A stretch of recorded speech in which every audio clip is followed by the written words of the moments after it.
Sí, Betty, ya estás. ¿Ahora sí? Ya está grabando. Ok, listo todo. Entonces, bueno, bienvenidos a todos. Hoy es la tercera sesión del seminario de espacios habitables y medio ambiente.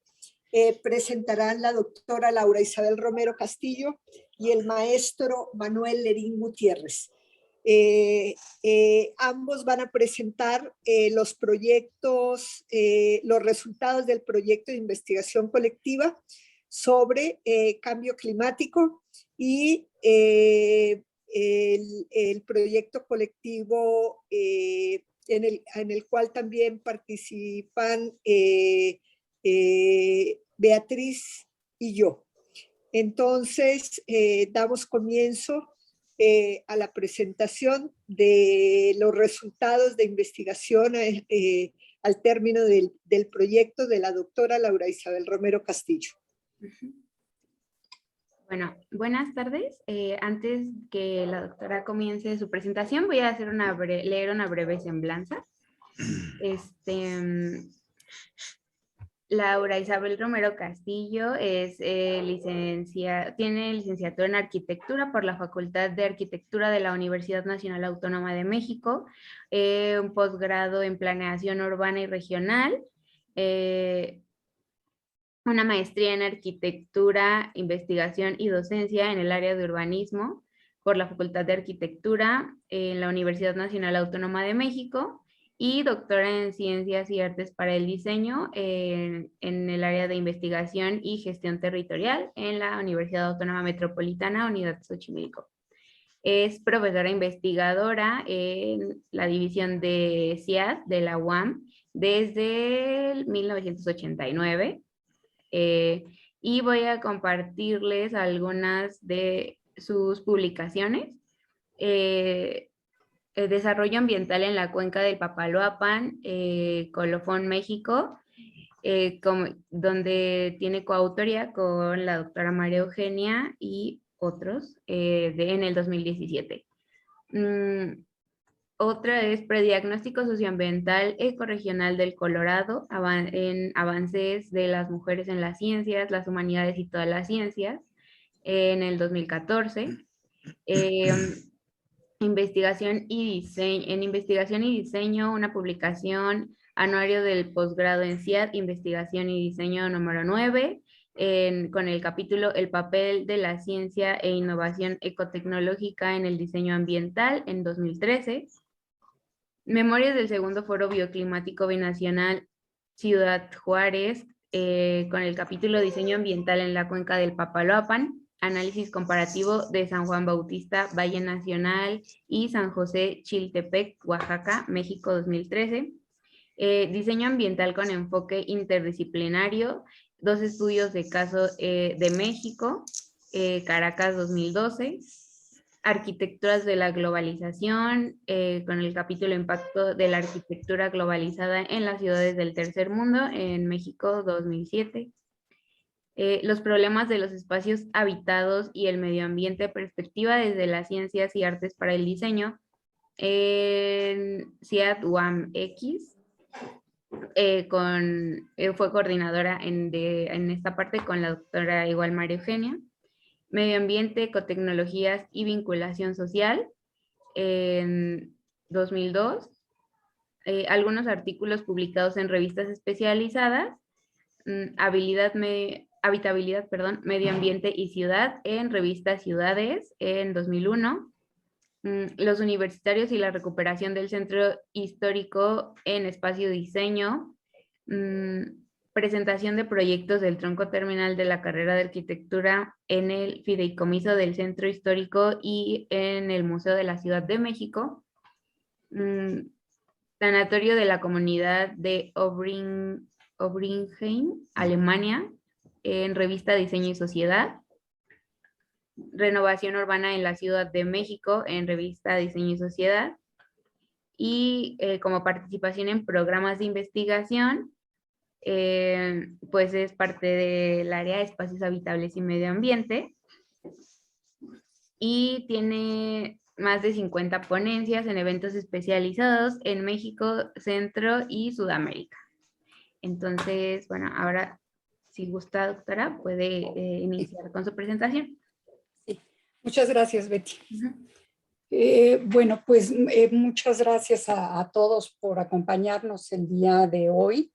Vamos a continuar con los resultados de investigación del proyecto colectivo que se llama Modelos Socioambientales para evaluar el cambio climático y prevenir riesgos en México.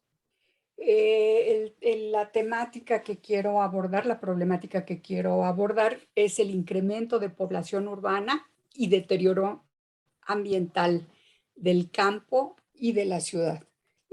Lo primero, pues, es decirles que hay en este sentido muchas preguntas que tienen que ser trabajadas de manera interdisciplinaria para poder encontrar realmente salidas a los problemas que tenemos actualmente, que son muy difíciles, extensos y muy instalados en todo el mundo en este momento, ¿no?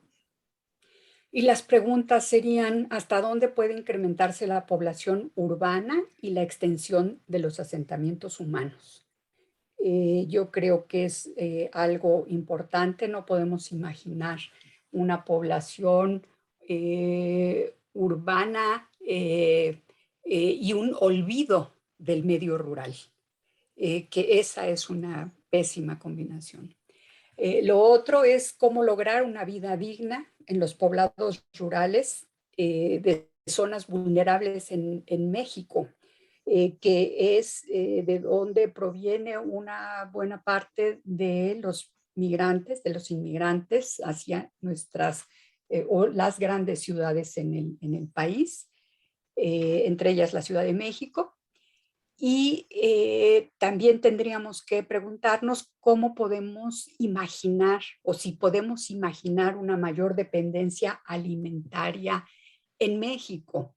Realmente este es algo que no puede dejar de verse en el análisis territorial, social, económico, ¿no?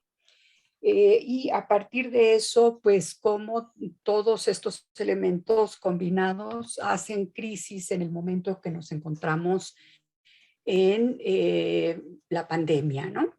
En donde sabemos que todas estas deficiencias tienen una raíz muy profunda que no puede modificarse en corto tiempo. El objetivo pues es recuperar la discusión sobre el significado de qué es el desarrollo desigual y el desarrollo social y económico desigual. Cuando a nosotros nos dicen que vivimos en una sociedad globalizada en la que todos tenemos las mismas oportunidades, realmente cuando nos vamos a las escalas más nacionales o regionales dentro de los países, sabemos que esto no es cierto. Aun cuando el Producto Interno Bruto de los países digan que las economías son saludables, sabemos que esto no se refleja en el día a día de la población o de la mayor parte de la población de los países y regiones. Como el deterioro también, el deterioro ambiental y la ocupación territorial va minando la calidad de vida. Es algo que hay que analizar de manera, de nuevo, regional y local, porque hay muchas diferencias. Y pues la importancia que tiene la investigación y los resultados de la misma, con el objetivo de que haya un conocimiento, una conciencia y a partir de eso una participación social para resolver estos problemas. Bueno, pues podemos ver cómo durante 200 años hubo un despegue de la producción industrial y una gran transformación del medio natural, ¿no? a partir de finales de los 700, con la revolución industrial, hay una gran transformación que se da primero al interior de las viviendas con la producción artesanal en serie, que después se desarrolla en los bordes de los ríos, en los primeros asentamientos que ya van a tener una actividad económica dominante desde la producción industrial, ¿no? Como hay también algunos eventos que hacen que esto tenga intermitencias.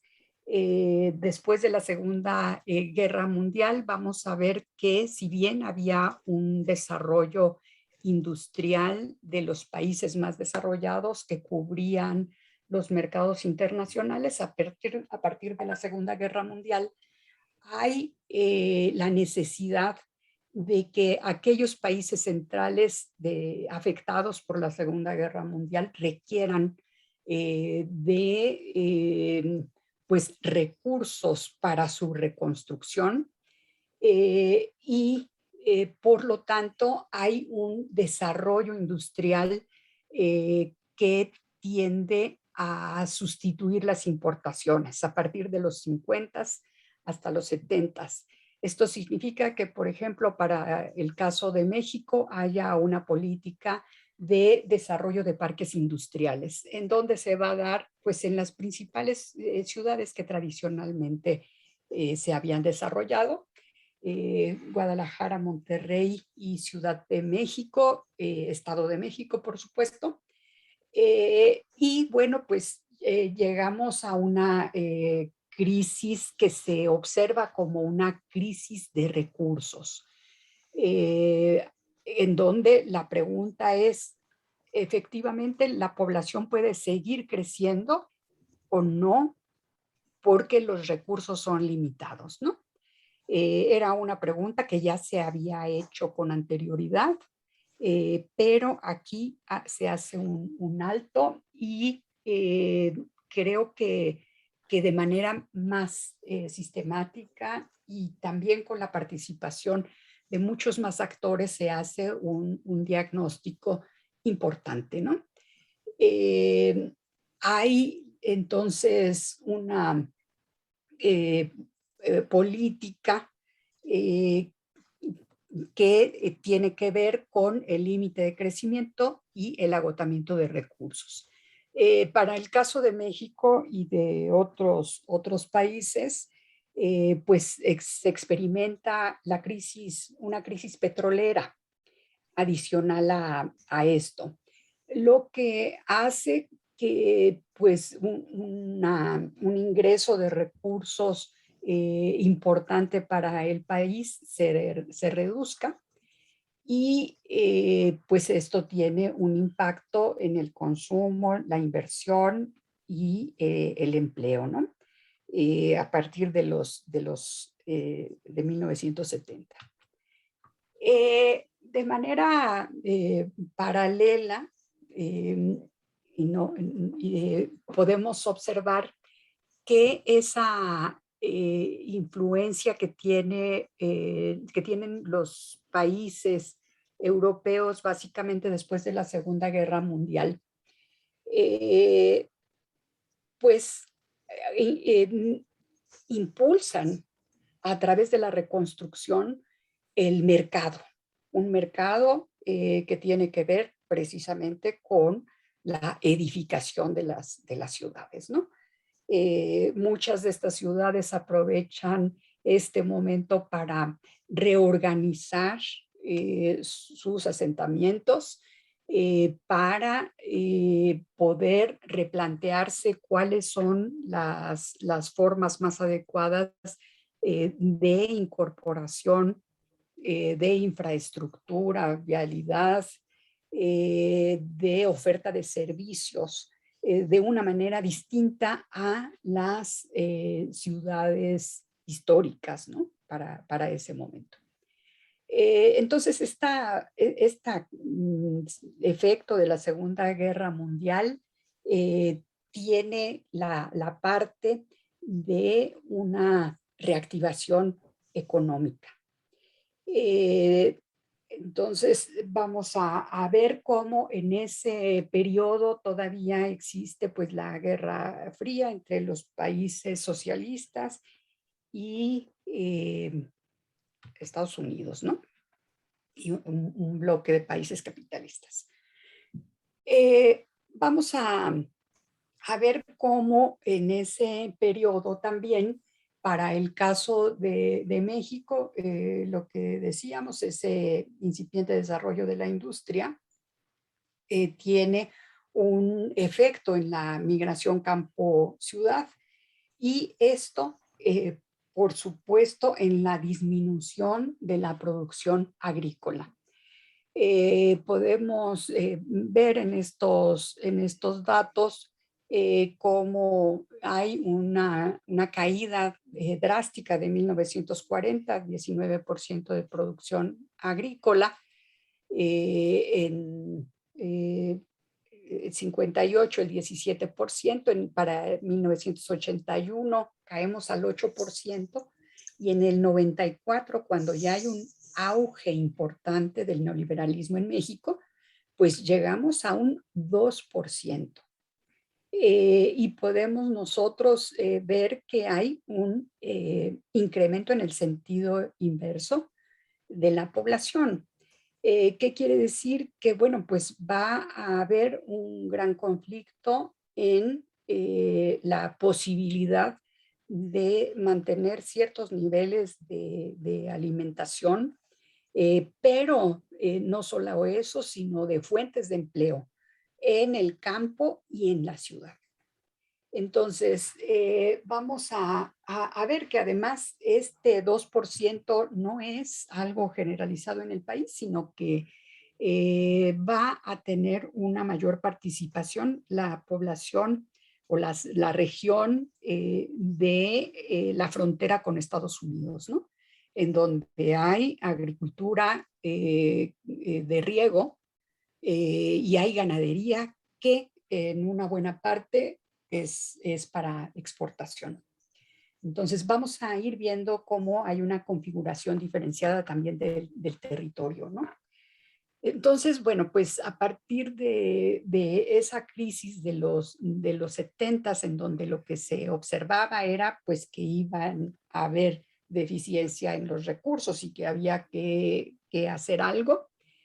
Después esta perspectiva va modificándose y se va sobre la importancia que está manifestándose como un deterioro ambiental, que pues desde la ciencia se observó que esto estaba teniendo efectos sobre la capa de ozono, y que entonces desde ese momento, 88, se presenta la necesidad de analizar con mayor profundidad la problemática y de manera pues internacional, como una preocupación internacional. Entonces se conforma el Grupo Intergubernamental de Expertos sobre Cambio Climático,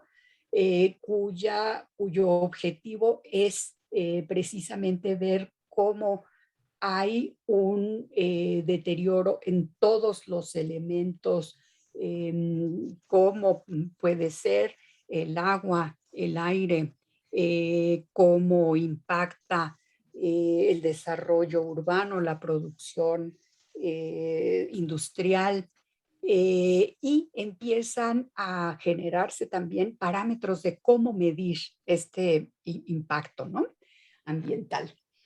Y bueno, pues vamos a ir viendo cómo hay una discusión a nivel internacional en donde ya se acepta que existe un deterioro ambiental que nos lleva a un calentamiento global, pero no había habido más que acuerdos entre los países, ¿no? De que sabemos que existe ese problema, nos preocupa, pero no es hasta 1997 que pues existe la propuesta de que estos acuerdos sean vinculantes con las políticas gubernamentales de los países firmantes, ¿no? Entonces, en 1997 se propone el protocolo de Kioto para que esto haya un límite de emisión de gases de efecto invernadero. México se suscribe a él en 2000 y entra en vigor hasta 2005. Como ustedes saben, hay países que no aceptaron entrar y apoyar esta política internacional, pues por los intereses económicos básicamente y en buena medida también por el estilo de vida y los beneficios económicos que esto tiene. Entonces, vemos cómo en México hay una transformación de nuestras ciudades, ¿no? Decíamos, las ciudades metropolitanas, Guadalajara, Monterrey, México, que después se extienden a otras. Hay distintos ciclos de expansión y consolidación de ciudades a través de el crecimiento o de la renovación de algunas zonas al interior de las ciudades, pero la constante es el incremento de la migración campo-ciudad y la creación de asentamientos irregulares en áreas naturales.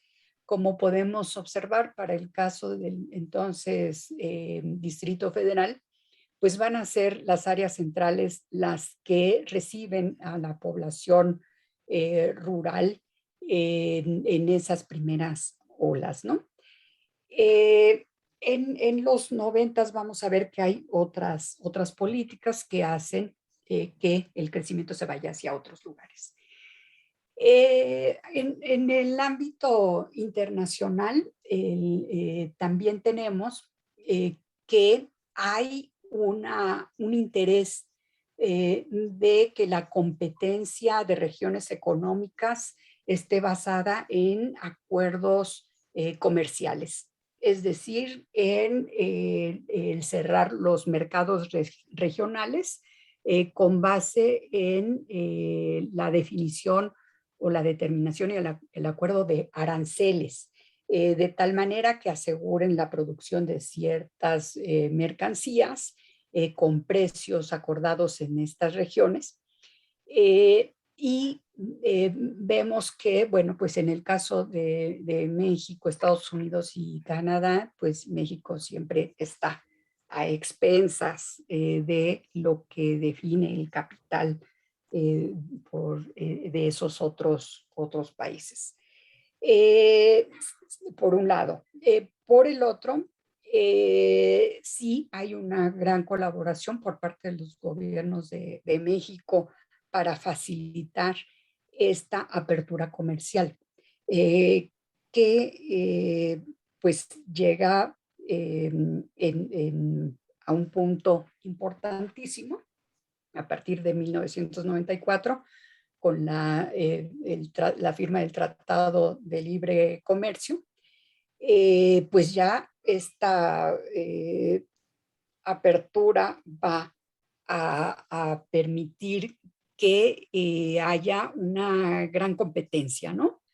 En la producción agrícola, en la producción industrial y en el gobierno de México promueve en 1992 un cambio en el artículo 27 constitucional que permite que las propiedades colectivas, que es la comunal y la ejidal, pueda convertirse en propiedad privada.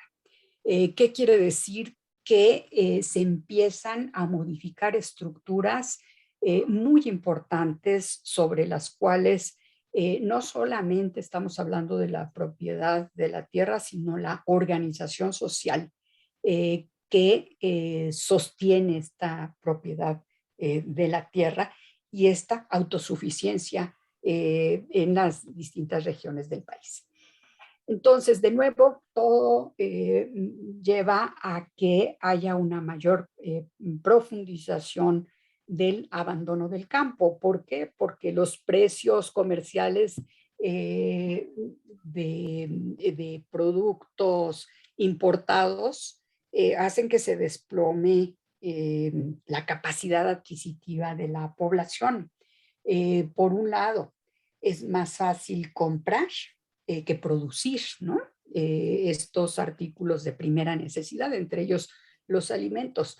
Pero por otro lado, también en el Tratado de Libre Comercio hay un acuerdo en el que se dice que para que sea libre, estas economías y los gobiernos deben dejar de apoyar a los productores agrícolas, ganaderos, industriales, ¿no?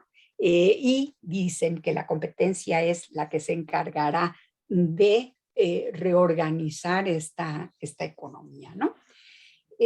La verdad es que en Estados Unidos y Canadá, por supuesto que siguieron apoyando a los productores nacionales y pues nosotros dejamos de tener, por ejemplo, la compra de los productos agrícolas con un precio asegurado y una distribución a través de redes comerciales que estaban construidas desde el gobierno con acuerdos con los productores, ¿no?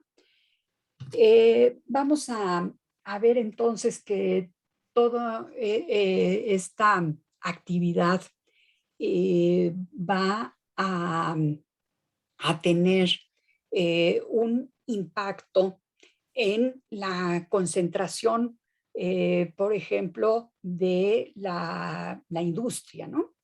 El crecimiento rápido de las ciudades por, sí, la actividad industrial, pero también por un gran crecimiento de las actividades de servicios.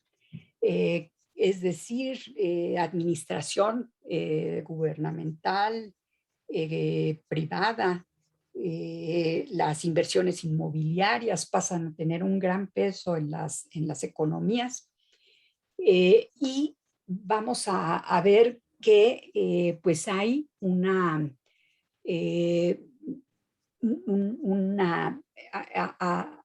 adopción de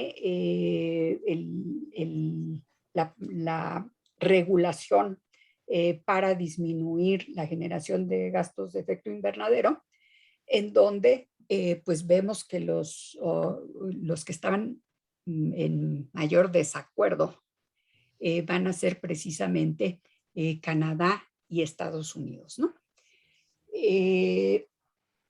Y esto, bueno, pues por supuesto que tiene un gran impacto hacia nosotros porque estamos dentro de una estructura de acuerdo comercial, ¿no? Vamos a ver que a partir de 2015, 2016, ya hay la propuesta de poner un límite al incremento de la temperatura de la atmósfera. Y pues va a haber por parte de México un gran interés en generar información que precisamente ayude a lo que se está haciendo también en otros ámbitos, ¿no? México cuenta con una base de información importante. Tengo entendido que es excepcional, no todos los países cuentan con ello, de saber qué ecosistemas tienen, cuáles son las regiones naturales, cuáles son las que tienen una mayor digamos, proclividad al cambio o tiene mayores amenazas, ¿no? Tenemos, digamos, una base de información que puede ser una referencia para construir precisamente los programas que tendrán que, bueno, que se han estado elaborando, que ha sido muy difícil aplicarlos y que pues precisamente en la Ciudad de México en los últimos años hemos visto que sí hay una voluntad de retomar ese desarrollo de conocimientos para mejorar las condiciones ambientales y sí estar en condiciones de poder remediar esa o cambiar el rumbo que tenemos ya como inercia, ¿no?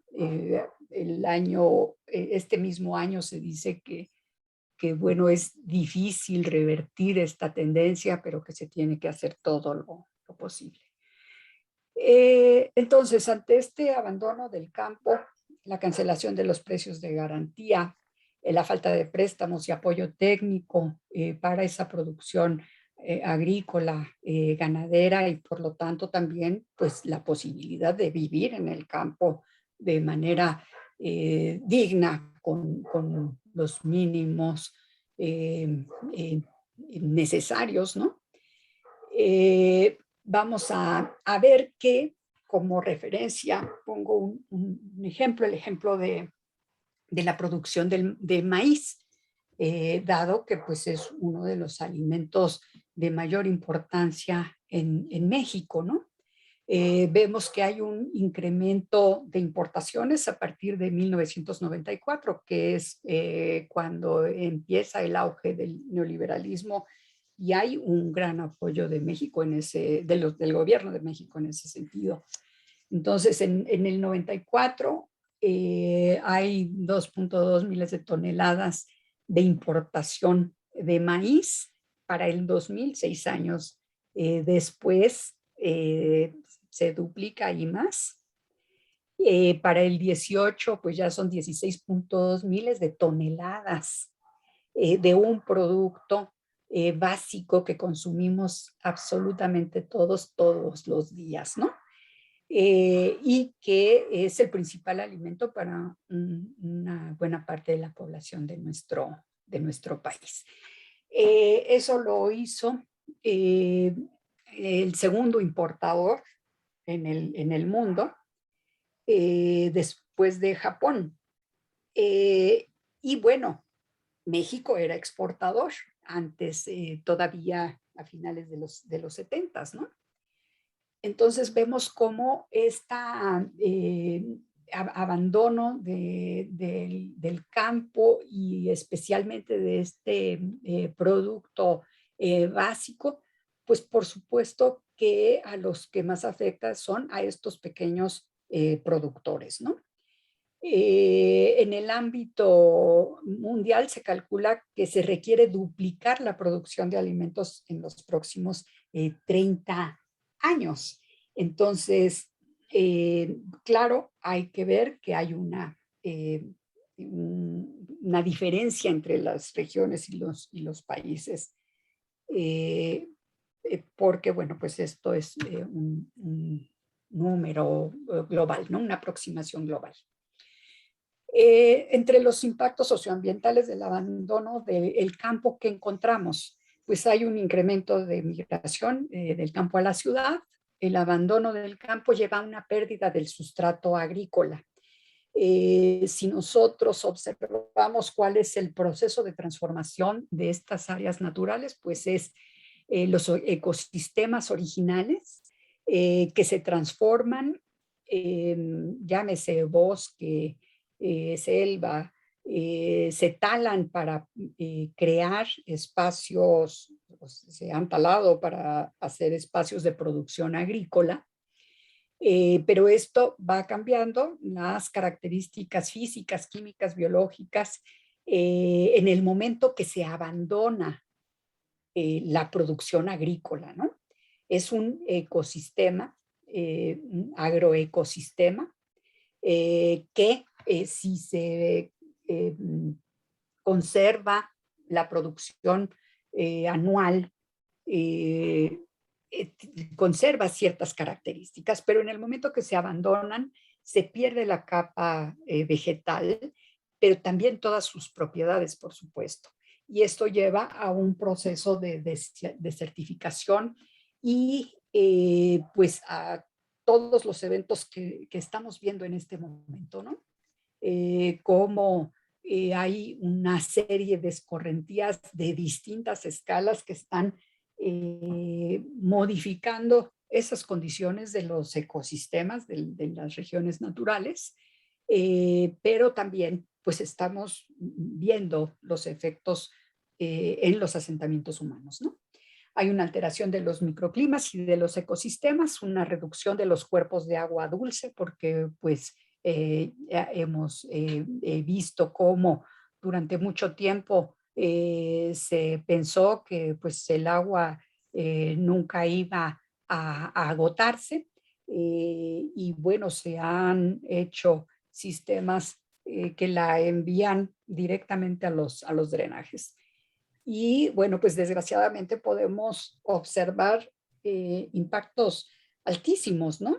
En estos días vemos cómo el río Tula, que recibe los residuos de las aguas en residuales de la Ciudad de México, afecta en el momento en el que se satura este sistema, ¿no? No solamente con una llegada directa de las aguas negras, sino también por la conservación en las presas, que en un momento de emergencia se abren para evitar que haya un rompimiento de las mismas, ¿no? Entonces, bueno, pues hay una grave alteración en la que nosotros participamos, querramos o no, no lo hayamos decidido o no. Por un lado, traemos agua de otras cuencas y por otro lado, enviamos las aguas contaminadas a otros sitios. Pues yo diría que debería haber una especie de indemnización y de reformulación de estos sistemas, por supuesto, ¿no? ¿Por qué? Pues porque no podemos nosotros tomar recursos de otros sitios para resolver nuestras necesidades. No debemos hacerlo porque dentro de poco, ya lo hemos mencionado muchas veces, pues la guerra será por el agua y por el aire, ¿no? Saludable. Otro de los efectos importantísimos es la pérdida de saberes relacionados con la producción agrícola. Hay un rompimiento de generaciones que no están recibiendo esos conocimientos que les permitan optimizar la producción agrícola, ganadera, artesanal, industrial, ¿por qué no?, de las distintas regiones del país. El resultado, pues, es una gran concentración de población en las ciudades de nuevo, en distintos ciclos. Esto se va profundizando, ¿no? Las diferencias. Entonces, pues, ¿qué encontramos? Que en el medio rural hay bajos niveles de la calidad de vida, específicamente en los indicadores de empleo, remuneración, vivienda y salud, entre otros, que se hacen más evidentes en momentos de emergencia, ¿no? Nosotros podemos observar, por ejemplo, en la región de Oaxaca, que es una zona vulnerable ante sismos, como pues lo poco que tiene la población, pues se pierde en estos eventos y la atención, digamos, no debe plantearse solamente como sustituir la vivienda. ¿Por qué? Porque la afectación va mucho más allá, ¿no? Tendríamos que estar nosotros identificando los problemas que se pueden manifestar adelante. Y no solamente remediar una vez que ya han sucedido estos eventos destructores, ¿no? En las ciudades, pues se experimenta también un proceso de cambio tecnológico que ofrece pocas posibilidades para la población, especialmente la población inmigrante, que tiene poca calificación y que pues la única alternativa es el empleo informal. Entonces, si nosotros cruzamos estas posibilidades y la realidad de no tener acceso a un empleo, encontramos que, pues, por otro lado, existe también una migración de la industria a otros sitios, que se puede explicar básicamente por dos cosas. Uno, porque el desarrollo tecnológico ofrece nuevas oportunidades a los inversionistas industriales en otros sitios y no la reconversión tecnológica de las industrias que están asentadas en las metrópolis tradicionales. Entonces, estamos viendo la creación de nuevas zonas industriales, básicamente en el Bajío, en donde hay que era una alta producción de alimentos, se le denominaba el granero de México, y que ahora experimenta un desarrollo industrial. Y en las ciudades como la Ciudad de México, Estado de México, pues estas zonas que anteriormente eran industriales, pues se están convirtiendo en un banco de suelo para la industria inmobiliaria, ¿no? Con grandes inversiones, ahora no solamente nacionales, sino una inversión extranjera directa, que en muchas ocasiones incluso funciona con préstamos de México a esas empresas extranjeras para invertir en algunos megaproyectos. Entonces, esto hace que el suelo incremente su costo de manera global. Ajá.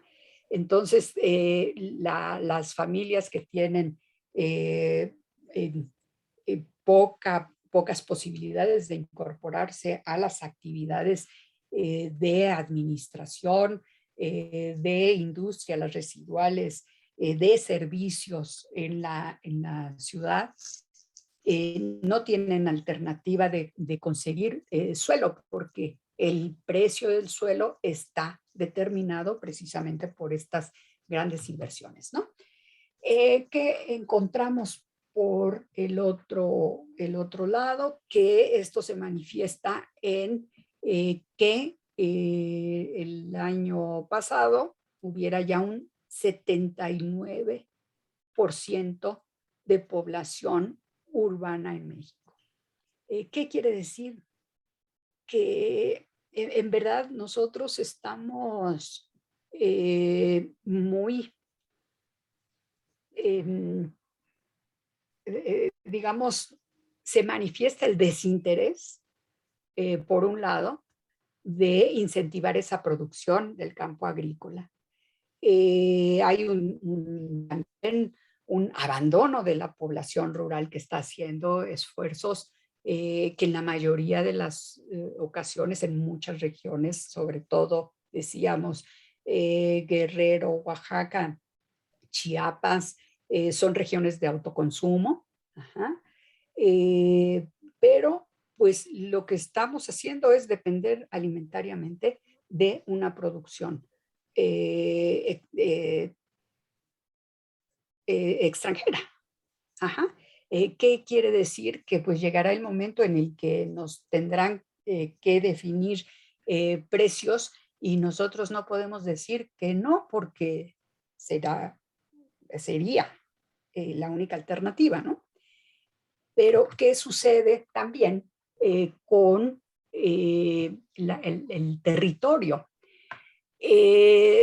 Pues vemos en el caso de la Ciudad de México como un lugar crítico, en donde hay una quinta parte de la población del país, en donde se concentra, digamos, tenemos un área urbana, la zona de conservación. Aquí vemos cómo se hace patente la creación de asentamientos irregulares dentro de las áreas de conservación como pues la única posibilidad de tener un suelo en donde vivir, en donde construir su vivienda. En, ¿Por qué? Pues porque el precio no les permite contar con esta posibilidad en las delegaciones centrales, ¿no?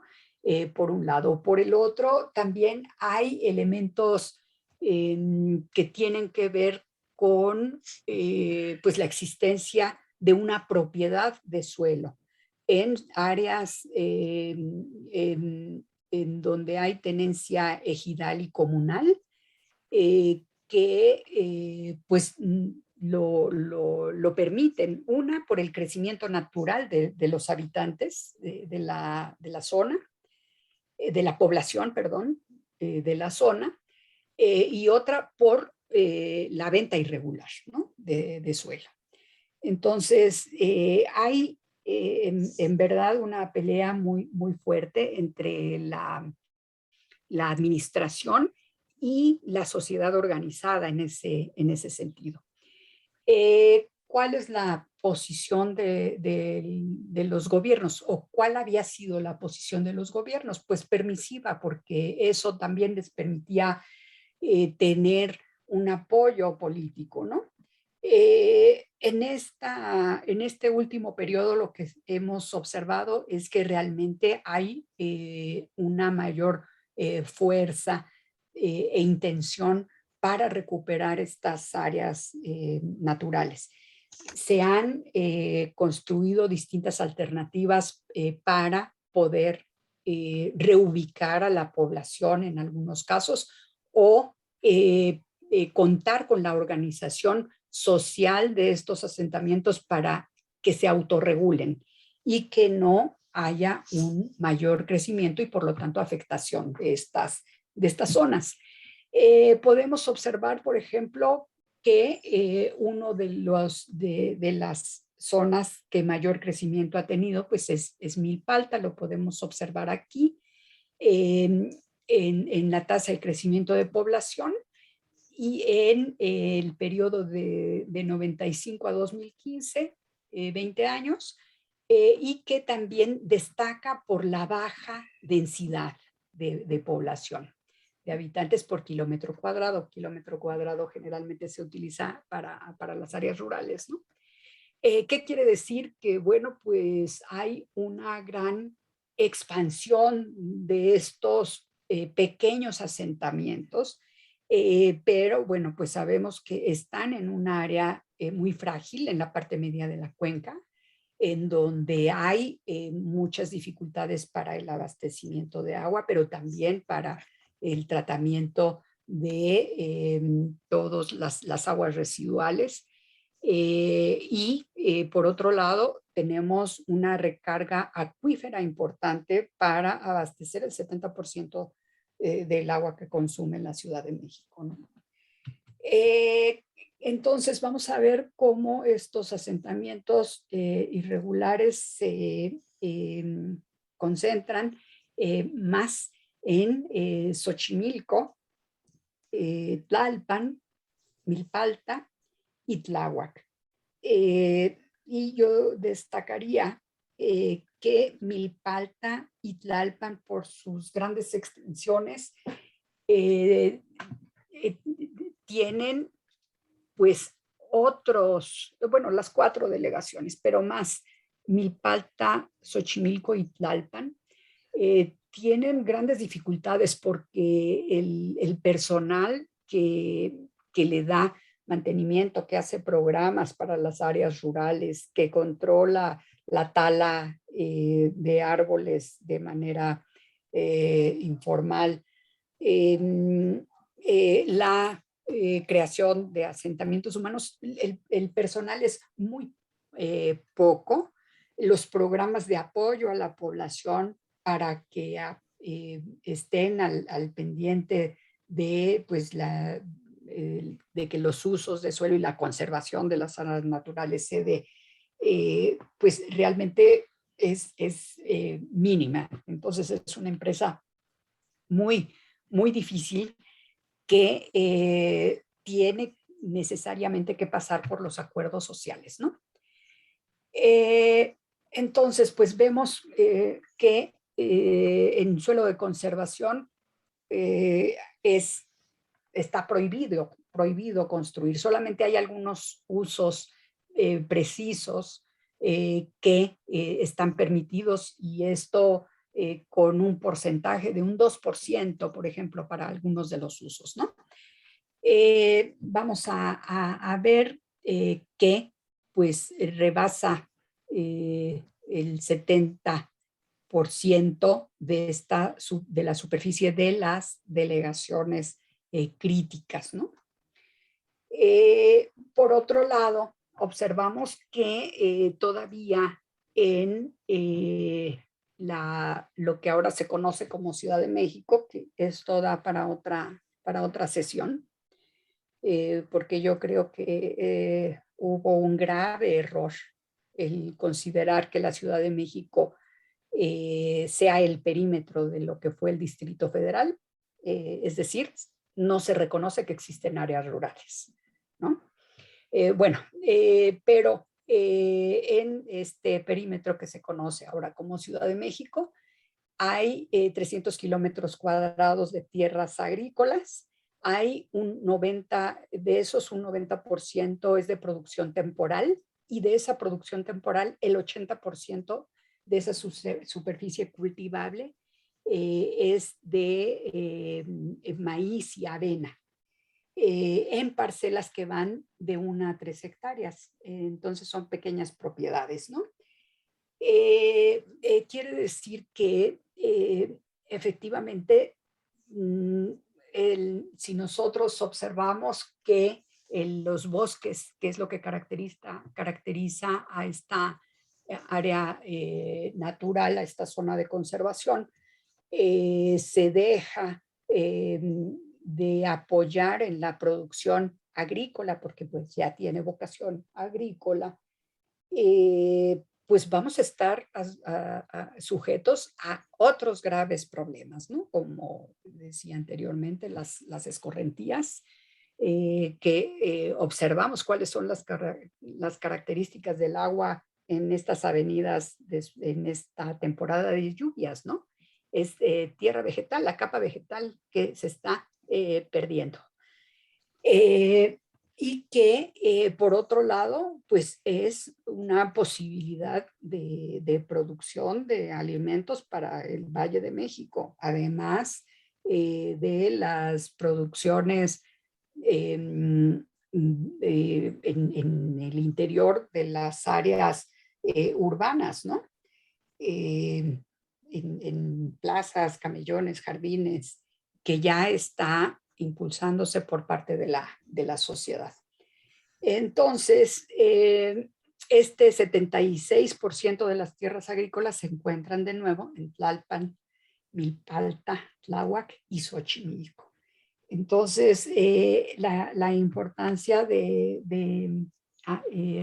revisar e integrar los saberes desde distintas disciplinas en este cambio de uso de suelo y de tipos y formas de producción, pues tendrán que recuperarse para su análisis y apoyo para que también esto no tenga efectos negativos. Sabemos que, por ejemplo, en la producción del maíz, si no hay una buena tecnología, también puede ser un efecto no adecuado para los mantos freáticos, ¿no?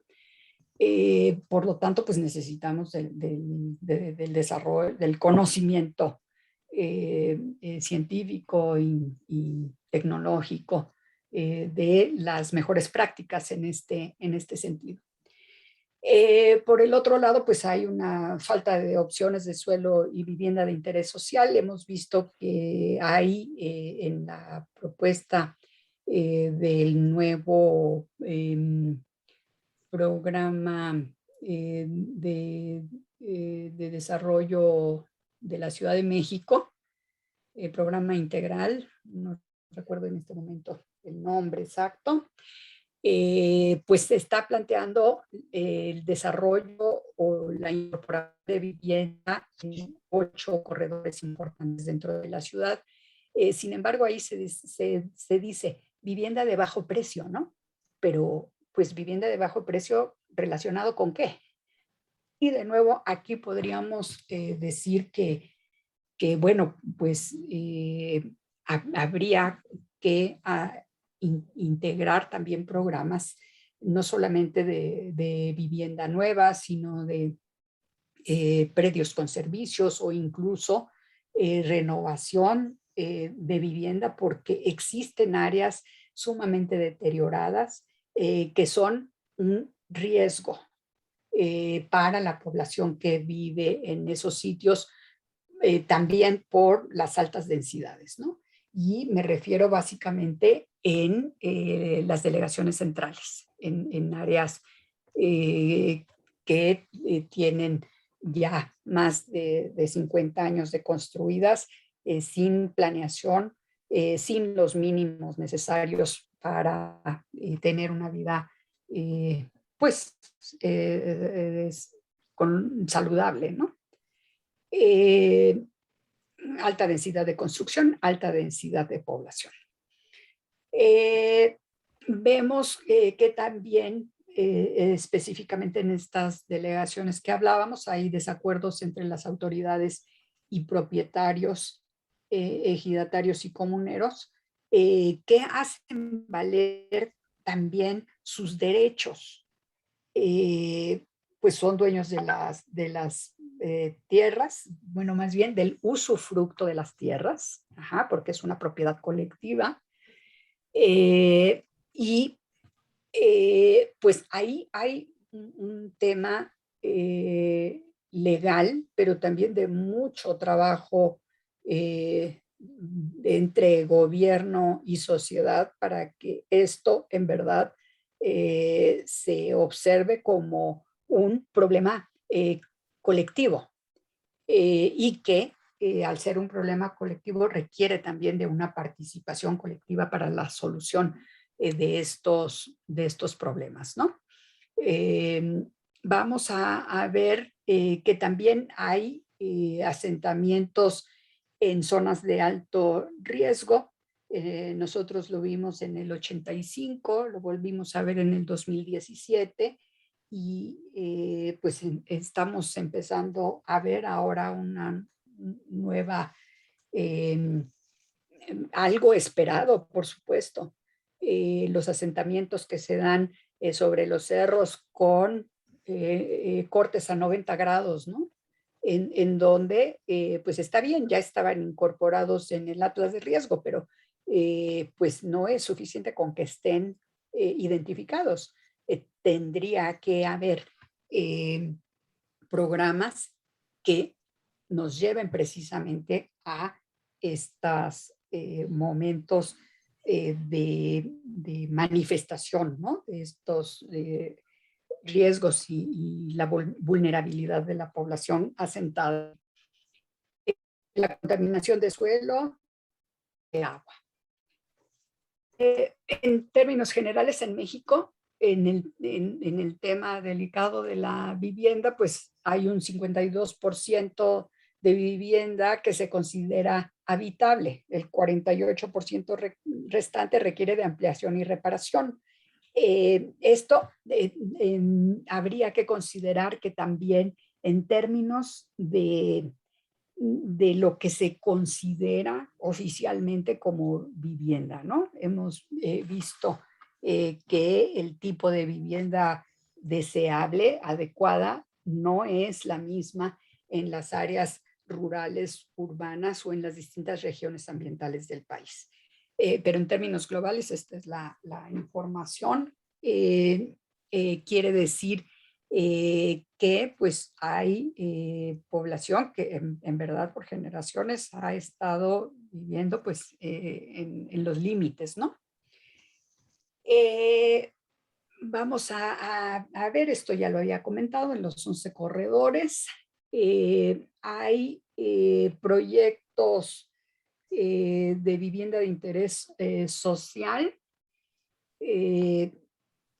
que se pretende que en estos corredores sea el 30% dedicado a vivienda social, pero en el plan dice de bajo precio, pero ese bajo precio no es específico, ¿no? Cada quien lo podría interpretar de diferente manera. Entonces, como conclusiones, yo creo que la planeación territorial y ambiental debe darse de manera integral, de acuerdo con las condiciones socioambientales de cada bioregión. ¿Qué quiere decir? Que nosotros no debemos de observar que las ciudades siempre estén vistas como un problema de crear las condiciones para su crecimiento o para su renovación, ¿no? Sino que la prioridad sería encontrar y lograr el desarrollo en distintas regiones del país.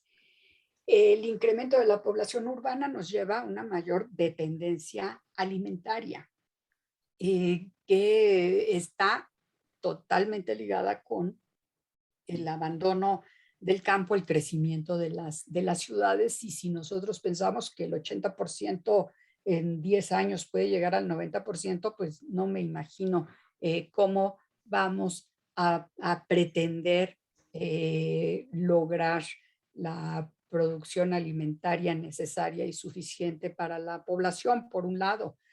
Por el otro lado, realmente cubrir todas las necesidades de esa población que constantemente está siendo segregada de los servicios de la ciudad y pues lo básico que sería también la posibilidad de contar con una vivienda y un empleo. Es necesario impulsar la producción agropecuaria con apoyos económicos y técnicos que generen empleo, una mejor calidad de vida en el campo y la ciudad, que además en este rubro nosotros debemos pensar que de no hacerlo, pues podríamos nosotros decir, sí, el 90% o en este momento 80% de la población es urbana. Bueno, ¿y qué está pasando con el campo? Por la vía del hecho estamos diciendo que no importa lo que suceda en el campo, ¿no? Y si nosotros observamos que se han dado concesiones para las mineras en gran parte del territorio, pues estamos confirmando esa idea. Y si en el 94 se planteó la posibilidad de convertir las propiedades comunales en propiedades privadas, pues a lo mejor la segunda versión podría ser, pues se pone a venta en otros para compradores extranjeros, ¿no? Ya no nada más la concesión, sino la venta. Ante el riesgo del cambio climático y todo sus implicaciones que están haciendo que que la población se reubique en otros lugares. Pues imagínense la oferta que significaría México en lo que otros países nos recomiendan, las ciudades compactas, ¿no? Pues sí, reúnanse el 100% en las áreas urbanas. Yo creo que precisamente la planeación tendría que hacer o tendría que ser urbano, ambiental y rural, considerando realmente los bienes naturales que existen en cada región. Creo que esto no es un proyecto para 10 años, ¿no? Es un proyecto para muchas décadas, como sí lo hacen en otros países. Y bueno, pues la última pregunta sería, ¿la Ciudad de México es una ciudad? ¿Y cuáles son las implicaciones en las administraciones posteriores, ¿no? Entonces, bueno, pues esta es lo que quería compartir con ustedes. Creo que nosotros desde la planeación urbana, desde la producción arquitectónica, desde el impulso a proyectos urbanos, pues tendríamos que encontrar esas posibilidades y si no existen, crearlas para que efectivamente haya un desarrollo más equilibrado en las distintas regiones de nuestro país, ¿no? Aquí tenemos algunos alumnos que son de otros estados y pues probablemente les haga eco esta plática. Bueno, pues sería eso, Betty. Muchísimas gracias, Laura. Gracias por su atención. Manuel Lerín Gutiérrez es arquitecto egresado de la Facultad de Arquitectura de la Universidad Nacional Autónoma de México, maestro en arquitectura por la misma universidad, es profesor investigador del área de espacios habitables y medio ambiente del Departamento de Métodos y Sistemas de la División de Ciencias y Artes para el Diseño en la Universidad Autónoma Metropolitana, Xochimilco. Sus líneas de investigación son proceso de producción social y ambiental del hábitat y habitabilidad y sustentabilidad de los espacios urbanos y arquitectónicos. Leeré algunas de sus publicaciones: desarrollo ambiental en la cuenca del Papaloapan, biomímesis y sustentabilidad, diseño orgánico, en 2016. En 2009, diseño ambiental en la cuenca del Papaloapan, ambiente y sustentabilidad. Y 2006, los problemas de los espacios habitados y el medio ambiente, sustentabilidad o sostenibilidad en la arquitectura de la ciudad.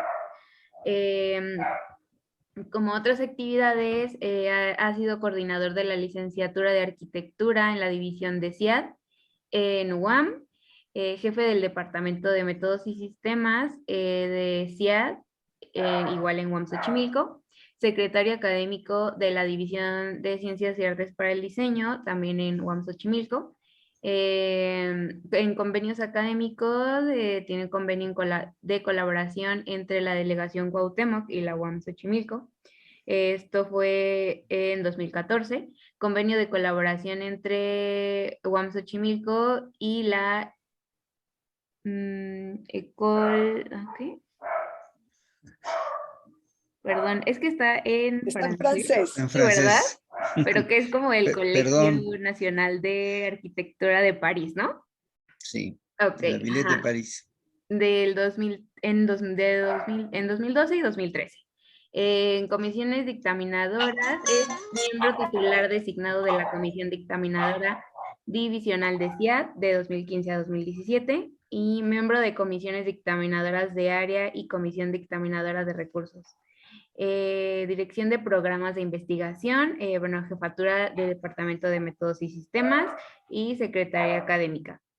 En la coordinación de congresos, simposios o coloquios, título, conferencia, seminario de investigación EMA 21P, Departamento de Métodos y Sistemas de ENCIAD, UAM Xochimilco, proyectos colectivos, cambio climático, riesgos, prevención y mitigación de desastres, estudios de caso, San Gregorio Tlapulco, Alcaldía Xochimilco, Ciudad de México, Plan Integral de Reconstrucción y Desarrollo Sustentable, y en Alcaldía Tlalpan, Plan Maestro de Reconversión Ecológica Sierra Jusco Chichinautzin. Entonces, ahora sí, si gusta puede iniciar su presentación, bueno, compartir pantalla. Y también me gustaría comentarle a todos nuestros invitados si pueden ir escribiéndome sus nombres completos y a qué pertenecen, o sea, si es licenciatura de arquitectura o si es de otra universidad. Igual en el chat, porfa, para ir haciendo la lista. Muy bien, muchas gracias. Gracias por la invitación a este seminario, a los integrantes del área de espacios habitables y medio ambiente, por mantener este seminario de investigación al cual hemos sido invitados en distintas ocasiones. Por supuesto, también quiero dar gracias a los asistentes a esta sesión, y no puedo dejar de presentar sin felicitar a la doctora Laura Romero por esa excelente exposición. Bien, paso a compartir pantalla. A ver si me sale el numerito. Creo que sí.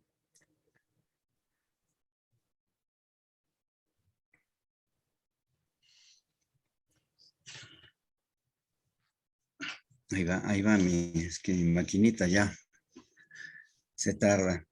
Bueno, la presentación que voy a hacer se refiere a un estudio de caso específico, el de San Gregorio de Tlapulco en la alcaldía de Xochimilco, producto y resultado de los efectos producidos por los sismos del 17,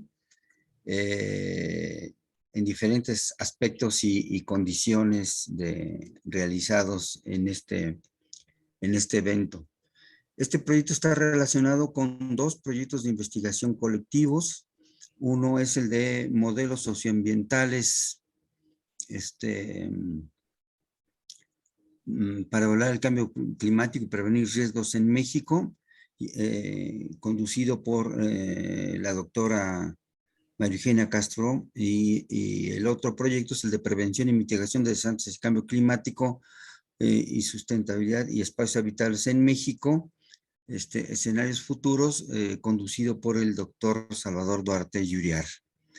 Ambos proyectos están interrelacionados en esta experiencia de trabajo que permitió realizar una parte de una investigación inicial, desarrollar también actividades de trabajo de extensión universitaria y vincularse también con la actividad de la docencia. Bien, aquí hay un pequeño croquis boceto de parte de la zona o la región lacustre de la Ciudad de México, en donde se localiza aproximadamente lo que sería la ubicación del área que ocupa Xochimilco. En este croquis llama la atención el que muestre que es también un islote.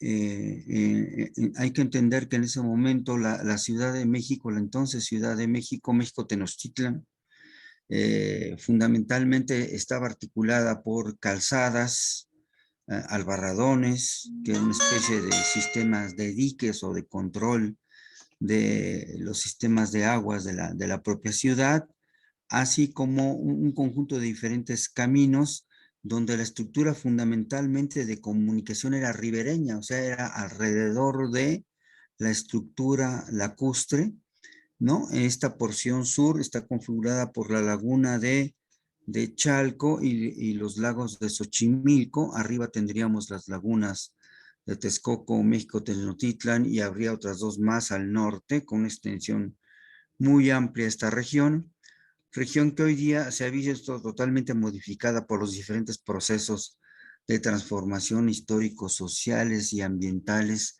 que han ocurrido en la zona. Propongo esta imagen inicial para tener así, digamos, como telón de fondo ese escenario, ¿no? De esa región.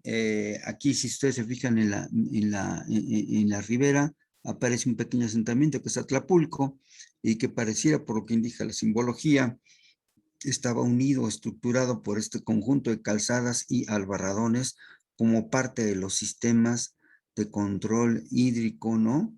Dentro de la estructura. Esto es fundamental también en cuenta porque el agua, que es un recurso vital, va a ser un elemento y un componente determinante en la organización y en la estructura de los pueblos originarios de América, cosa que hoy día en la actualidad se ha visto transformada totalmente por el nuevo modelo económico, social y ambiental en el cual estamos viviendo. Bien, empezaremos por hablar por la región. La investigación se estructuró a partir de definir unidades ambientales. En este caso trabajamos con el concepto de cuenca, subcuenca y microcuenca para estructurar la forma de organización de análisis de la zona de estudio, así como establecer las condiciones de su delimitación, sus alcances, para establecer las condiciones de trabajo.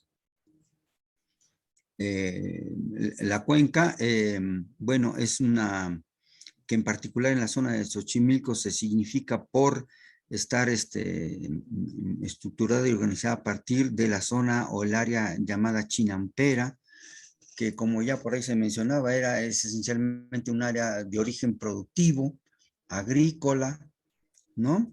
De nuestros pueblos originarios, con un alto potencial de producción, el cual permitió garantizar durante muchos años, ¿no? El abastecimiento de todos los recursos de los distintos asentamientos humanos que se producen en esa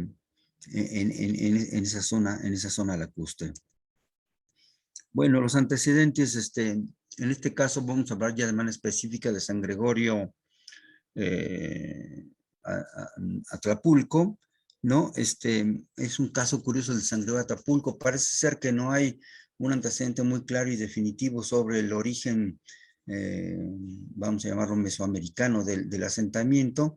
La población que va a ocupar ese sector se va a ver reforzada con el traslado de habitantes que harán ya los españoles a partir del proceso de ocupación de la entonces Ciudad de México y de Xochimilco, y esto es parte de alguna información que podemos encontrar en relación con el lugar y el asentamiento del sitio en diferentes códices. Bueno, menciono esto porque al final lo importante de esta parte de la investigación inicial se dio frente al escenario del estado de emergencia provocado por el movimiento sísmico del 2017. Bueno, aquí información general de la estructura general de toda nuestra cuenca. Esto está publicado en este libro de plano de reconstrucción de la antigua ciudad de México, Tenochtitlan, y aquí hay un acercamiento no muy bueno, por cierto, de lo que sería el islote o la estructura del islote originario de Xochimilco, y por esta zona estaría más o menos ubicado San Gregorio Atlapulco. Bueno, el origen del nombre de San Gregorio se debe a, en este caso, un santo, un antiguo papa, el cual va a ser tomado su nombre para convertirlo en el patrono, ¿no? del poblado. Esta es la capilla en su estado original. Vamos a ver más adelante que producto del sismo va a sufrir el deterioro, va a perder el campanario, y la barda perimetral del atrio y el jardín de la propia iglesia, como resultado del impacto de este sismo, ¿no? Bueno, por ahí hay algunos vestigios, ¿no? En términos de sus asentamientos históricos, restos de la diosa Chicomecoatl, que es una diosa representativa de la zona y del lugar, aunque no hay una importante presencia. Y sí habría que destacar que, bueno, de manera colateral a la temática de lo ambiental y lo socioambiental, bueno, el descuido que existe sobre el patrimonio, ¿no? Histórico, no solo el ambiental, en muchas regiones, en muchos lugares de nuestro país. Vivimos en una ciudad donde podemos encontrar vestigios arqueológicos de más de 2000 años, ¿no? Creemos que la ciudad, hay algunos autores que la analizan a partir del concepto del palimpsesto. Esto es un área de superposición y o yuxtaposición de diferentes momentos históricos relevantes en el sitio, en el lugar, y hay como una especie de traslape, ¿no? Y parte de estos antecedentes patrimoniales aún subsisten en nuestra ciudad. Bueno, esta diosa es tomada como un elemento importante para la configuración de la ciudad actual, que será muy importante en términos también de la estructuración y la organización ya de carácter cultural en cuanto al conjunto de festividades, que es un aspecto muy señalado y lo mencionaremos más adelante en términos de la estructura y la organización poblacional del sitio. Voy a tratar de ir un poco más rápido también por la hora. Esto es parte de un primer esquema de un plano para ubicar algunas áreas o zonas en las que nos acercamos nosotros para empezar a trabajar nuestro trabajo de investigación de campo y señalar que esta organización festiva o de festividades son muy importantes en la zona.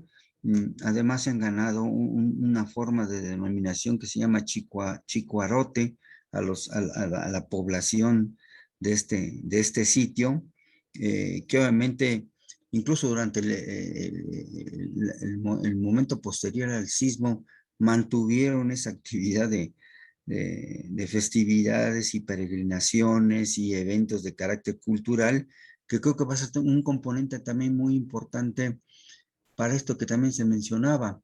Las formas de organización originarias en muchas de estas poblaciones aún hoy día son elementos de cohesión determinante en la estructura y la organización social de la ciudadanía, ¿no? En el caso de la Ciudad de México. Bien, por supuesto, se empezó a establecer la condición de ser una división territorial de San Gregorio de Tlapulco, ¿no? Está considerado pueblo. Bueno, Xochimilco debemos decir que es actualmente una alcaldía que está conformada por varios barrios y pueblos. Esto es otro elemento también importante a destacar en sentido de cómo está estructurada esta organización social y cultural de estas alcaldías, situación que en otras áreas, en otros lugares de la propia Ciudad de México, se ven modificadas de manera diferente. Son muchos, varios los pueblos y los barrios que configuran Xochimilco. Los elementos geológicos. Bueno, las características del sitio. Aquí vamos a combinar ya alguna información relacionada con el propio sismo. Bueno, por supuesto, la configuración geomorfológica de la zona está determinada por, vamos a decir, 3 unidades ambientales principales: la lacustre salina y la lacustre aluvial, ¿no? Así como la de pie de monte o zona de transición. Se dan todas estas condiciones y combinaciones en el propio San Gregorio, ¿no? De pasar de una zona totalmente lacustre, la chinampera, hacia subir a la zona ya de pie de monte y zona de transición, lo cual va también a generar en el comportamiento que se tuvo en algunas edificaciones en el sitio, la configuración y la organización de estas unidades ambientales y de estos suelos. Además, a esto se agrega el fenómeno y la problemática de las llamadas fallas geológicas, ¿no? Hay antecedentes ya de diferentes estudios e investigaciones, principalmente por el Centro de Geociencias de la UNAM, donde ya se trabajaba sobre unos mapas de riesgo y donde se hacían señalamientos sobre diferentes sistemas o conjuntos de fracturas o fallas geológicas en el territorio que ocupa la actual Ciudad de México. Información que entendemos que para muchos desarrolladores inmobiliarios les puede ocasionar algún problema en cuanto a la depreciación o la inviabilidad de algunos de sus proyectos en relación con la posible ubicación de los mismos y este factor de riesgos, ¿no? Estos muchos elementos geológicos se comparten con toda la zona sur, con otras alcaldías, ¿no? Coyoacán, Tlalpan, Milpalta, Xochimilco, que en términos de conjunto van a configurar parte de esta estructuración y organización físico, espacial y territorial de la propia Ciudad de México, distinta, ¿no? De la zona oriente, vamos a llamarla así, norte de la ciudad, y el propio poniente, ¿no? Bueno, el tema de los sismos, ¿no? Acaba de ocurrir ahora en el mismo mes de septiembre, el día 7 de septiembre, aquí en esta ciudad, un sismo de 7.1 de magnitud, ¿no? Con una réplica casi inmediata de 5.2, lo que nos caracteriza entonces como un lugar de alto riesgo por sismicidad, ¿no? La Ciudad de México es un área que se ve muy comprometida por efecto de estos fenómenos, ¿no? Tectónicos, ¿no? Que pueden afectar de manera importante nuestro espacio urbano, arquitectónico, ¿no? Y bueno, hay una serie de categorizaciones. Bueno, aquí tenemos entre nosotros al doctor Duarte, que bien nos podrá hacer una serie de observaciones o comentarios en su momento sobre ciertas categorizaciones de estos efectos producidos por los sismos, ¿no? Que pueden ir desde en las zonas costeras, maremotos y tsunamis, ¿no? Hasta ciertas características de los mismos como los llamados sismos oscilatorios o trepidatorios, o terremotos, ¿no? Dependiendo la combinatoria de la escala con que se midan y los efectos que tienen estos fenómenos. Los componentes de un sismo están concebidos a partir de lo que se conoce como hipocentro o foco profundo. En este caso, el sismo del 17 se originó muy próximo a la Ciudad de México, por lo tanto, los efectos que se tuvieron, a diferencia del que acaba de ocurrir, que se produjo en el estado de Guerrero, en las costas del estado de Guerrero, próximo al puerto de Acapulco, y produjo efectos diferentes. Entonces, la ubicación de este hipocentro, foco profundo, así como el epicentro mismo, va a determinar de manera muy importante los efectos que esto pueda tener. Y hay una clasificación ya en función de la profundidad en donde ocurran estos efectos sísmicos, llamada alguna normal, intermedia o profunda, que puede ir desde los 70 kilómetros hasta los 300, 700 kilómetros de profundidad. Eso va a tener implicaciones y repercusiones muy importantes para el efecto del sismo, que va a generar un efecto de ondas, ¿no? Que también han sido clasificadas como primarias, longitudinales o de presión, secundarias y transversales o de sacudimiento, y las últimas, las largas o superficiales, que serían lentas y ondulantes y pueden moverse por varias horas, ¿no? A todos nos queda de alguna manera la sensación, pasado el sismo, de que aún esto se sigue moviendo, ¿no? Por lo tanto, esto implica determinar el concepto, la idea de sismicidad, ¿no? Y para lo cual se han dado diferentes instrumentos de medición y escalas de medición, ¿no? La más común y conocida es la de Richter o la de Mercalli, aunque parece que hay otras formas o maneras ya de medir los efectos de, de la cuestión sismográfica.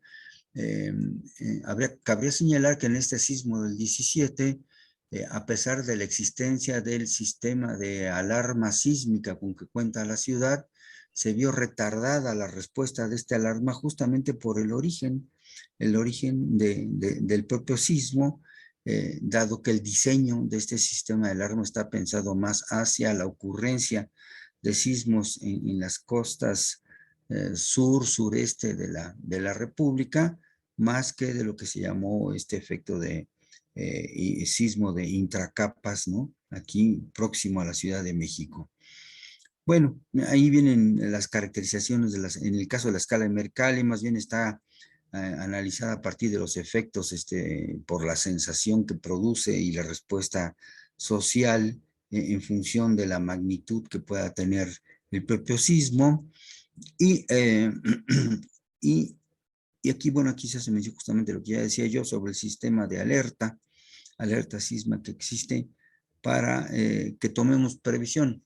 Cabría señalar que en producto resultado del sismo del 85, en la Ciudad de México se cuenta con todo un programa de atención a los efectos sísmicos, ¿no? En cuanto se dispara la alerta, inmediatamente se movilizan todos los sistemas de prevención, desde vuelos de helicóptero, reconocimiento, ya durante el propio proceso de disparo de la alerta sísmica, así como un conjunto de vehículos que se empiezan a mover ya en zonas que están identificadas con problemas en relación con estos momentos telúricos. Desde ese punto de vista, la Ciudad de México también ha sumado una cultura, ¿no? Que se da, que es parte justamente de la educación, por ahí me hablaba de la educación desde la niñez, ¿no? Para hacer una serie de prácticas, ¿no? Sociales o de conjunto, de grupo, de equipo, ¿no? Por instituciones o empresas, ¿no? Para atender cualquier simulacro en el caso de los propios sismos, ¿no? Bueno, aquí es un repaso muy general sobre la caracterización de las llamadas zonas sísmicas, ¿no? En general y en particular las zonas sísmicas de México. Hay todo un conjunto ya de estudios a nivel de todo el planeta sobre cómo se están dando estos efectos, la importancia y la incidencia de estas actividades sísmicas. Estoy ahorita recordando la noticia que están dando sobre la explosión de un volcán en una isla en España. De pronto me hizo recordar o pensar en lo que ocurrió aquí en la Ciudad de México con el volcán del Xitle, justamente en la época prehispánica. Aquí hay toda la estructuración del conjunto de las placas tectónicas. Bueno, sobre esto también ya hay mucha literatura, hay teorías, ¿no? La deriva continental, la teoría de las placas, que se ha formulado para efecto de entender y comprender y identificar las características de estos fenómenos, ¿no? Los fenómenos telúricos, los fenómenos sísmicos, en donde podemos ver que pues, el conjunto del planeta permanentemente se ve afectado por el efecto de estos fenómenos. Aquí en particular se señala la existencia de la placa de Cocos, la del Caribe y la del Pacífico, y la de la Ribera, que son las que se inciden de manera directa, ¿no? sobre las costas del Pacífico de la República, teniendo efectos distintos y variados sobre las diferentes zonas en que estas inciden, ¿no? Todo esto está relacionado también con la generación de las características de las distintas fallas, ¿no? Que serían una especie como de fracturas o rompimientos, ¿no? Del suelo y subsuelo, que configuran muchas de las áreas de asentamientos humanos, ¿no? Que también tienen ya una clasificación denominadas fallas inversas, la normal, la de desgarre, la transformante, etcétera, ¿no? Que al final también forman parte de la reconfiguración, ¿no? De la organización físico-espacial y territorial, esto es topográfica, ¿no? Sobre los lugares de asentamiento de las distintas ciudades. Bueno, aquí hay una mención en términos de antecedentes del sismo del 85 y producto de las consecuencias y las afectaciones, así como del sismo del 17. Valdría la pena haber agregado aquí la que acaba de ocurrir. No tenía ahorita de momento toda la información. Y la síntesis también que hubo del efecto del terremoto del 17, ¿no? Que ocurrió coincidentemente con la misma fecha en la que se efectuó el del 85, con un horario diferente, ¿no? El epicentro fue en el sureste de Azochiapan, Morelos. Fue un movimiento oscilatorio y trepidatorio de una duración aproximada de 3 minutos y con una intensidad también de 7.1 en escala de Richter. Bueno, los efectos producidos fueron muy intensos. Aquí hay una relación muy rápida sobre las áreas y los lugares que se vieron más afectados, ¿no? Por efecto de este sismo, tanto en las distintas alcaldías, ¿no? Benito Juárez, Gustavo Madero, Coyoacán, y la Venustiano Carranza, creo también que se vio afectada, ¿no? Así como ya en lo particular en el caso de Xochimilco, esto aunado a la problemática de las fallas existentes en el lugar, generó toda una problemática muy singular y particular en el conjunto de poblados, ¿no? Y barrios en la zona lacustre de la propia alcaldía.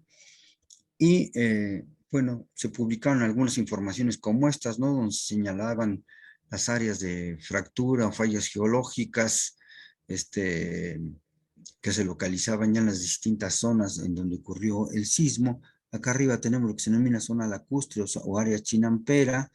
Esto sería las poblaciones, aquellas que vimos en aquel croquis, en aquel boceto, que eran entonces ribereñas, que estaban en las orillas de la zona lacustre. Cómo se ven afectadas por todo este efecto de rompimientos de carácter geológico en el suelo y subsuelo de la zona. Bueno, el tema de la vulnerabilidad y riesgo.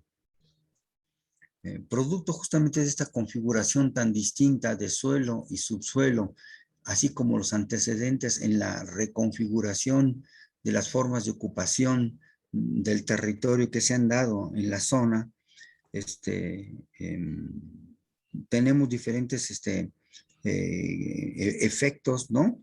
De sismicidad en el lugar en relación con la alcaldía de Xochimilco y obviamente relacionada con los efectos que pueden producirse en relación con, de manera específica, ya San Gregorio Atlapulco, ¿no? Aquí está señalado en el croquis aproximadamente el límite, una poligonal que limita la superficie de ocupación de toda el área que conforma San Gregorio, no solo la zona urbanizada, sino la zona chinampera. Aquí hay otros planos donde se señaló ya la incidencia de estas fallas sismológicas y el impacto que tuvo en las zonas habitadas. Y también en la propia zona chinampera, porque no solo se vieron afectadas las zonas urbanas, sino las propias zonas chinamperas, como veremos más adelante, así como también los efectos que hubo desde el punto de vista de algunos deslaves en la propia zona chinampera por el movimiento pues de estos cuerpos, ¿no? Vamos a llamarlos así, ¿no? Que son las chinampas dentro de la estructura lacustre. Y aquí ya la identificación de algunas calles o avenidas o lo que algún momento se llamó la zona cero, el propio San Gregorio Atlapulco, donde se produjeron las más importantes y significativas afectaciones, ¿no? Cosas como estas, ¿no? Prácticamente derrumbes totales, ¿no? Ahí ya se muestran ya algunas edificaciones con apuntalamientos o agrietamientos, separación del suelo, como podemos ver con el tema de las fracturas o las fallas, o de plano el efecto de socavones bajo las viviendas. De pronto el subsuelo se vio deteriorado, fallado, ¿no? Y bueno, esto se agrega a toda la problemática que tiene Xochimilco el día de contaminación, residuos, basuras, acumulación de otros elementos que existen en la zona, que viene a complejizar aún más la contaminación, ¿no?, de las aguas de los canales. El tema que ya comentaron ahorita ustedes, el de los asentamientos irregulares, es muy intenso en la zona. Hay un efecto de invasión hormiga en la zona chinampera, producto de toda esta problemática que ya se describió en términos del abandono de la actividad agrícola, de la venta de ese suelo. Como bien señalaron, es una figura jurídica muy extraña porque no es exactamente una forma de propiedad, o si le existe es más bien una propiedad comunal o colectiva, pero el efecto real es que se está dando un proceso de venta particular, ¿no? A partir de los propietarios o de los poseedores, más bien dicho, de esas chinampas, ¿no? Y que actualmente se están metiendo directamente sobre la propia zona chinampera. El fracturamiento, como ya lo mencionaba, es un tema muy, muy complicado en toda la Ciudad de México, pero en particular en esa zona, que está provocando distintos problemas de asentamientos irregulares, hundimientos, y así como generar un conjunto de mapas o lugares de identificación de esta problemática a nivel de toda la zona o la región metropolitana. Esta sería una zonificación sísmica del conjunto del área metropolitana de la Ciudad de México, con diferentes efectos y comportamientos de las mismas, en donde incluso la consideración sobre la clasificación que se hace de suelos pareciera ser que a lo mejor hoy se debe trabajar con un mayor detalle esa caracterización de suelo y subsuelo que tenemos en la Ciudad de México, producto y resultado ya de estos análisis y la incidencia, el comportamiento de las edificaciones en relación con la respuesta con el sismo. Cabe señalar que como producto de esta investigación, un soporte muy importante lo hemos tenido en el área de investigación con nuestros ayudantes de investigación, en ese momento con la compañera Itzel Lovera, no recuerdo ahorita el apellido, y actualmente con nuestra compañera Beatriz, que está haciendo un apoyo muy importante para la generación de toda la cartografía. Aquí podemos ver como resultado producto de investigación es la generación de este conjunto de planos para identificar las zonas más afectadas, las áreas de fracturamiento, la delimitación de la zona de intervención, etcétera, que nos proporciona información muy importante para definir estrategias de distinta intervención. En el entendido de que casi inmediato al momento del sismo, la universidad se organizó, en el caso específico de la División de Ciencias para el Diseño, conjunto con la División de Sociales, para organizar grupos de trabajo, ¿no?, que atendieran las diferentes demandas de todos estos poblados o conjuntos de poblados de la alcaldía de Xochimilco, ¿no? Entonces aquí estoy mostrando este conjunto de producción cartográfica propia o resultado de la investigación, que en este caso resulta ser un producto muy importante para los diferentes efectos de planear, de proponer, de organizar, ¿no?, estrategias o formas de intervención en el sitio. Voy a pasar toda esta parte de la cartografía con cierta rapidez. Hay varios productos que se generaron en la época con mucha información, y en particular se generó este planito para delimitar al conjunto de barrios que integran a San Gregorio Atlapulco. Debo comentar que esto se hizo mediante una metodología de trabajo que es por medio de la entrevista, en donde se trabajó directamente con los pobladores, y a través de una serie de croquis o bocetos básicos empezaron a establecer esta delimitación de cómo ellos la perciben, los propios barrios, y la organización de los mismos. Debo mencionar que esta estructura de organización barrial es muy fuerte en San Gregorio, está relacionada con toda la estructura y la organización sociocultural del sitio, y es un elemento de cohesión y organización muy importante para el lugar. También fue otro producto de trabajo, resultado de esta investigación, a partir de estos mapas, ¿no? Estos mapas o croquis o bocetos elaborados por los propios pobladores, y nosotros fuimos integrando esa información.